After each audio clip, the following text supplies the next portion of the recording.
நடந்தது என்ன? குற்றமும் பின்னணியும் தொடர்கிறது. Welcome back to Techberry mobile. நடந்தது என்ன? பாக்ஸிங் அப்படிங்கிறது இந்தியாவில் கொஞ்சம் ரேரான விஷயம் தான். அதுவும் பெண்கள் பாக்ஸிங்குள்ள வர்றது அப்படிங்கிறது எப்போதாவது நடக்கக்கூடிய ஒண்ணுதான். நடந்தது நிகழ்ச்சியிலே கொஞ்ச நாளைக்கு முன்னால ஒரு தொகுப்பு பண்ணிருந்தோம். அதாவது வறுமையில் இருக்கக்கூடிய பெண்கள் பாக்ஸிங்கிற துறைக்குள்ள வந்து கஷ்டப்பட்டு பயிற்சி எடுத்து ஏதாவது ஒரு வேலை கிடைக்குமா அப்படின்னு ட்ரை பண்றாங்க. இந்த அளவுக்கு பாக்ஸிங் இருக்கக்கூடிய சூழ்நிலையில அதே இண்டஸ்ட்ரியில இப்படியான கம்ப்ளைண்ட்ஸ் வருவது என்பது இந்த சூழல் உருவாகி இருக்கு அப்படிங்கிறது ரொம்பவே வருத்தம் அளிக்கிறது. குத்துச்சண்டை வீராங்கனை துளசி தனக்கு ஏற்பட்ட பாலியல் தொல்லைகளை சமாளிக்க முடியாமல் தற்கொலை என்ற முடிவுக்கு வந்த சூழலில்தான் வெளிச்சம் பற்றி தெரிய வந்தது.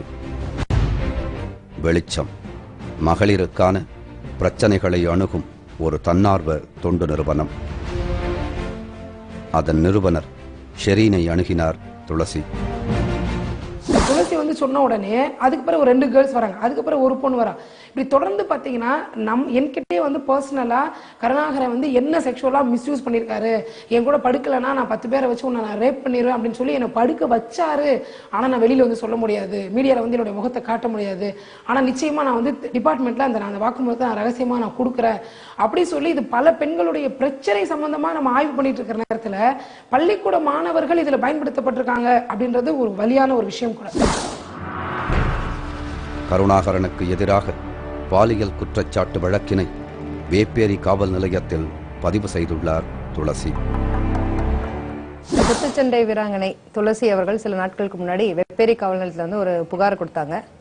அதில் அவங்க சொல்லியிருந்தது, அவங்க வந்து நல்ல ரெக்கார்ட்ஸ் வச்சிருந்தாலும் கூட பல தடவை அவங்களுக்கு வந்து அடுத்த கட்ட போட்டிக்கு போகிறதுக்கான வாய்ப்புகள் மறுக்கப்படுவதாகவும், ஒவ்வொரு தடவை இதுக்காக போய் அவங்க பாக்ஸிங் அசோசியேஷன் ஜெனரல் செக்ரட்டரி பார்க்கும்போதெல்லாம் அவங்க வந்து பாலியல் கொடுமைகளுக்கு உட்படுத்தப்பட்டதாகவும் அவங்க கொடுத்த புகாரின் பேரில் நாங்கள் முதல் தகவல் அறிக்கை பதிவு செய்து இப்போ அந்த கேஸை விசாரிச்சுக்கிட்டு இருக்கோம். கருணாகரன் மீது சுமத்தப்பட்டிருக்கும் குற்றச்சாட்டு முழுவதும் பொய் என்கிறது அவரது தரப்பு. இதற்கு பின்னால் துளசியை யாரோ தூண்டி விடுகிறார்கள் என்பது அவர்களது வாதம். அவரு வந்து கட்டாயமா எந்தவித அவரு முழுக்க ஒரு நேர்மையான ஒரு தந்தையை போல ஸ்டேட் லெவல் லீடு, ஒரு பாக்ஸிங் அசோசியேஷன் ஒரு செக்ரட்டரி, அவர் எந்தவித அந்த மாதிரி விஷயத்துல ஈடுபட்டதே கிடையாது. அது ஏன் கொடுக்கணும் அப்படிங்கிற காரணம் பின்னாடி வந்துட்டு இப்போ யார் இருந்து ஏற்கிறாங்க அதெல்லாம் நாம் வந்துட்டு அவருக்கு தான் தெரியும். மிஸ்டர் ஏகே கருணாகரன் வெளியே வந்தார்னா அவரே வந்துட்டு நேரடியாக யார் பின்னால் இருந்து யார் ஏற்கிறாங்கிறது அவர் தான் தெரிவிக்க முடியும், அவர் தான் தெரியும். இன்னைக்கு நம்ம பார்த்த இந்த 2 விஷயங்களுமே மார்ஜினலைஸ்ட் பீப்புள், குறிப்பாக பெண்களுடைய பிரச்சனைகள். நிகழ்ச்சியுடைய ஆரம்பத்தில் நான் சொன்ன மாதிரியே ஒரு சமூகம் வளர்ந்திருப்பதனுடைய அடையாளம் என்பது அது பொருளாதார ரீதியாக வளர்ந்திருப்பது மட்டுமல்ல, வேல்யூஸ் அண்ட் எத்திக்ஸ் எந்த அளவு இருக்கு, குறிப்பாக பெண்களுடைய பாதுகாப்பு எந்த அளவு உறுதி செய்யப்பட்டிருக்கிறது அப்படிங்கறத பொறுத்து தான் அது சிவிலைஸ்டு சொசைட்டியா இல்லையா அப்படிங்கிற முடிவுக்கு வர முடியும்.